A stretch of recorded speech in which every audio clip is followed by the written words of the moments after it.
Okay, so before I start, I want to let y'all know that I'm not going to read the slides to you. You can do that. You can read them while I talk. It'll just help things go faster. So this is an introduction. It's not really an introduction, but it's about my introduction to the IO class pattern. So a little background, we've got a wide variety of knowledge and experience on this team. And I think to understand what my goals were when I started working with the IO class pattern, it helps to understand where I am coming from.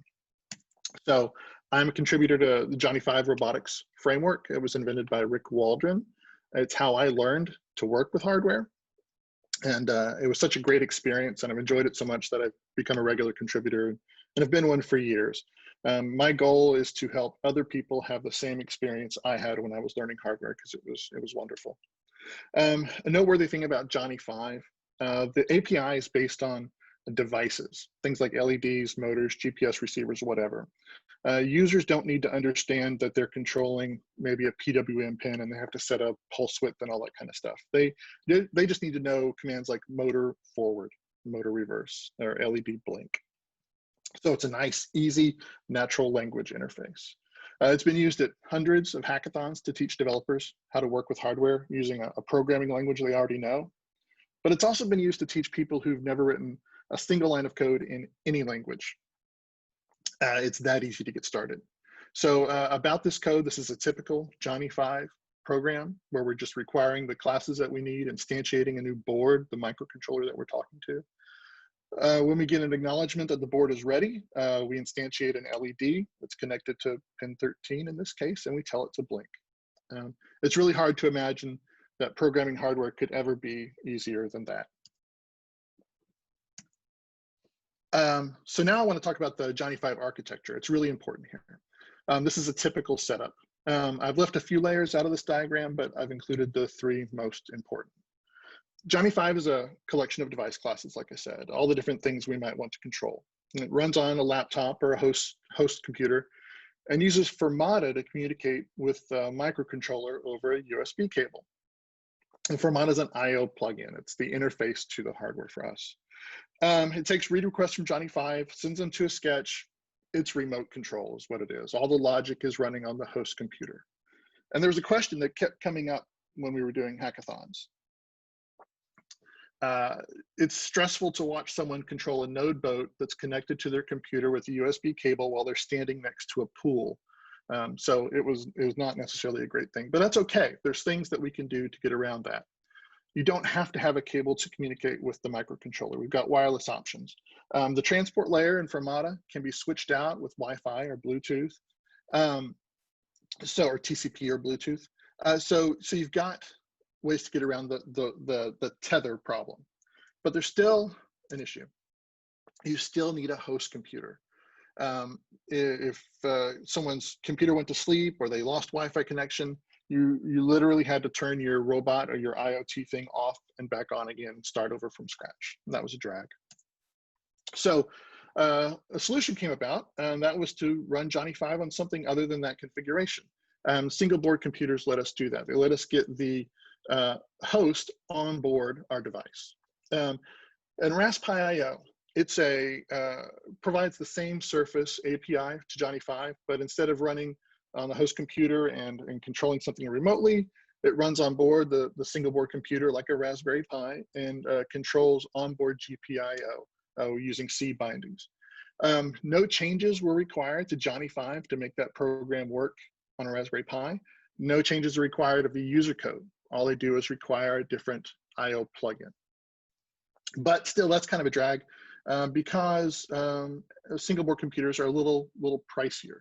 So your project's going to cost more. And if you have an idea for a product, it's probably not going to be very practical to include an SBC in your product because it's going to drive the price up $50 or whatever. And that's just not cost effective at scale. Not that everyone's going to be making products, commercial products with Johnny 5, but certainly it's what goes through a lot of people's minds when they start working with it. But that's okay. We have a solution for that. We have a different IO plugin, several different IO plugins. ImpIO is one. There's also Particle or Spark Particle. I forget which one it is now. There's other options where you're controlling a cheap microcontroller and it's via Wi-Fi. And maybe you have a cloud server, a turn server that lets you send commands to the server, and that sends commands to the microcontroller.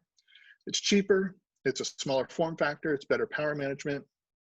And again, it provides the same surface APIs for Mata IO. So your Johnny 5 code doesn't change. Your Johnny 5 user code doesn't change. We've gone through 4 hardware stacks in this little presentation so far without having to change anything in the Johnny 5 code or the user's program. And that's really important and awesome. But in this case, you still need a host computer. And of course, people would ask this question. And unfortunately, the answer to this question is no.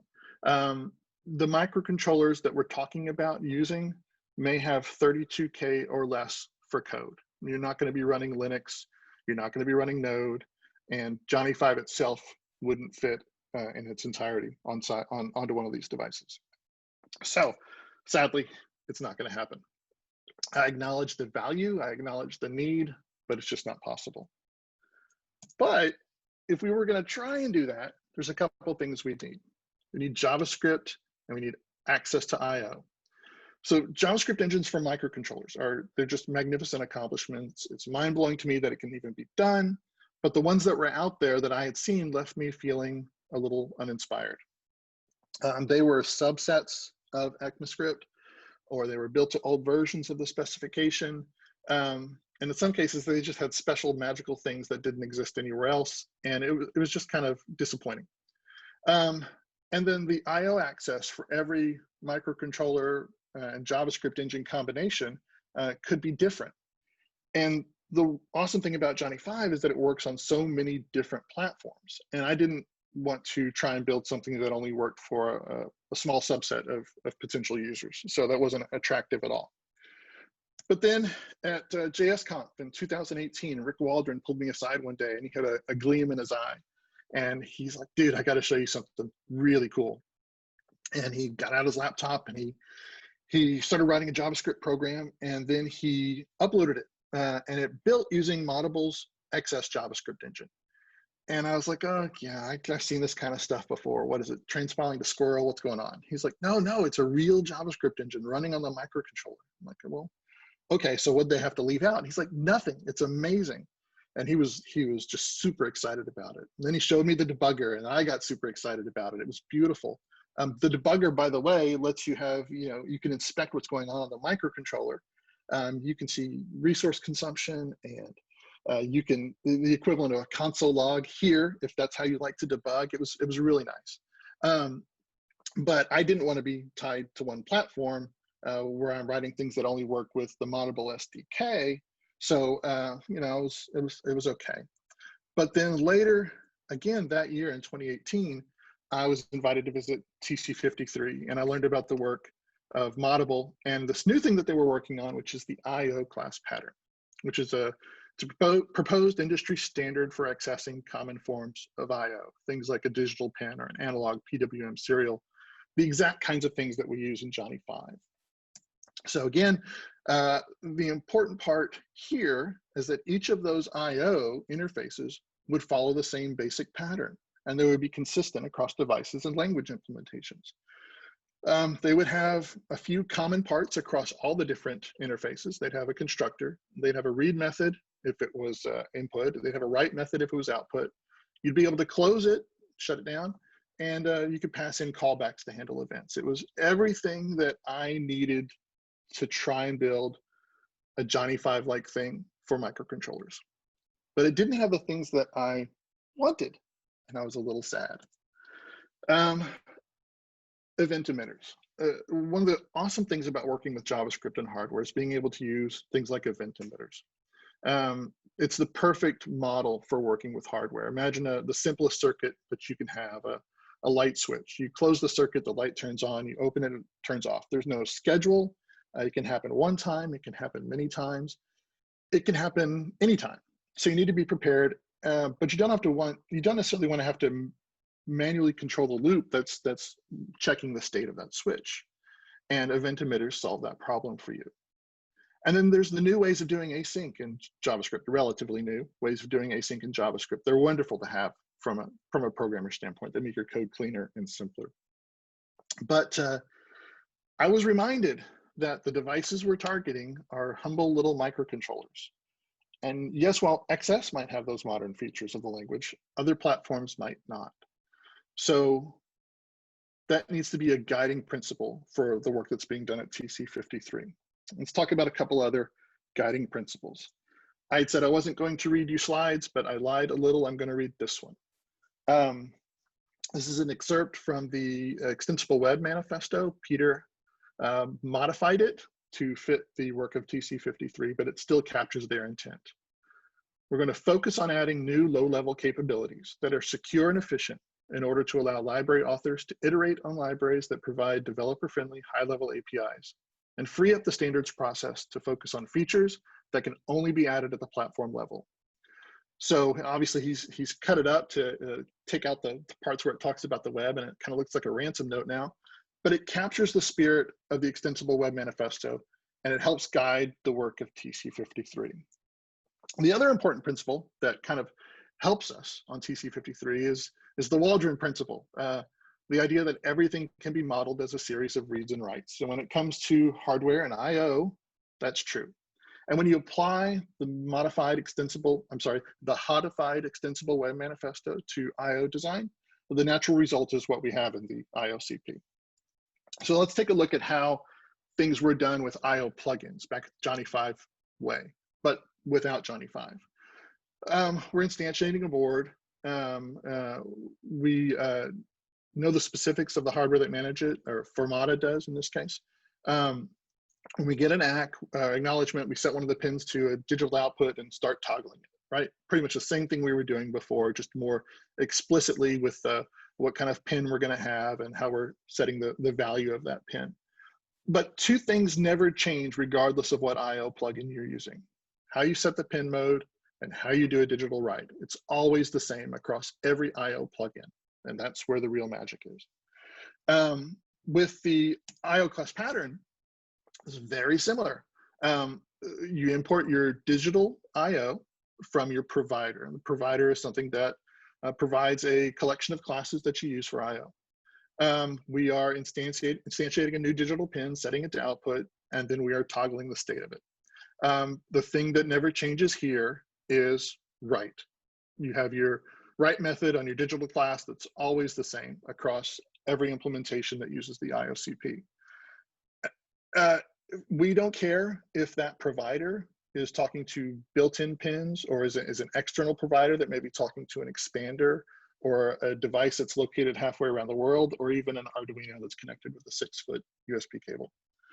And I had been struggling here with a slide that talks about how the IOCP is different than the IO plugins. But I realized that that's not what's important. What's important is how they are the same.